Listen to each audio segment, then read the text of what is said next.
বৃহস্পতিবার দুপুরে চট্টগ্রাম ইপিজেডের একটি কারখানার 7 তলা ভবনে লাগা আগুন এখন নিয়ন্ত্রণে। ভয়াবহ এই আগুন প্রায় 17.5 ঘন্টা পর নিয়ন্ত্রণে এসেছে। শুক্রবার সকাল 7:25 ফায়ার সার্ভিস আগুন নিয়ন্ত্রণে এনেছে বলে জানায়। আগুন নেভাতে ফায়ার সার্ভিসের 17টি ইউনিট রাতভর চেষ্টা করেন। কয়েকটি ফ্লোরের ছাদ ভেঙে পড়েছে, তবে হতাহতের কোনো খবর পাওয়া যায়নি।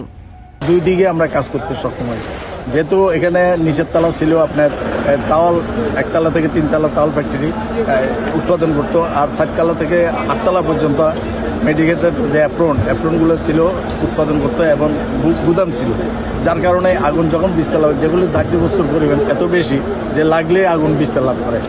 ঘটনাস্থলে ফায়ার সার্ভিস অবস্থান করছে।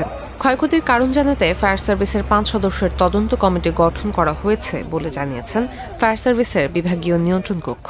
ফ্লেমের কালার দেখলে বোঝা যায়, ফিল্ম দেখলে বোঝা যায়, স্মোক দেখলে বোঝা যায়। এগুলো আমরা ধারণা করছি যে এখানে হয়তো বাই প্রোডাক্ট, রাসায়নিক কোনো কিছু থাকতে পারে অথবা কোনো এজেন্ট থাকতে পারে। আগুন নির্বাপনের জন্য সক্ষমতা কেন সময় লাগলো, এই প্রশ্ন আসলে আমি এর উত্তর দিতে পারবো না, কারণ এটা আমাদের সম্পূর্ণ ফায়ার সার্ভিস, সিভিল ডিফেন্সের যে টিমগুলি ছিল তারা সবাই তাদের সর্বোচ্চ চেষ্টা করেছে, এবং একটা আগুন যখন লেগে যায় তখন সেটা নিয়ন্ত্রণ করার আসলে আমাদের দক্ষতা, আমাদের রাষ্ট্রীয় সক্ষমতা, আমাদের প্রাতিষ্ঠানিক এবং আমাদের যে যান্ত্রিক সক্ষমতা, সেই সবগুলির উপর নির্ভর করে।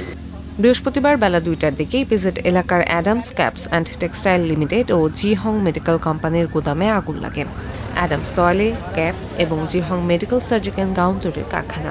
দুটি কারখানার গুদামই 7তলায়, যেখান থেকে আগুনের সূত্রপাত। পরে আগুন ছড়িয়ে পড়ে 7তলার পুরো ভবনটিতেই।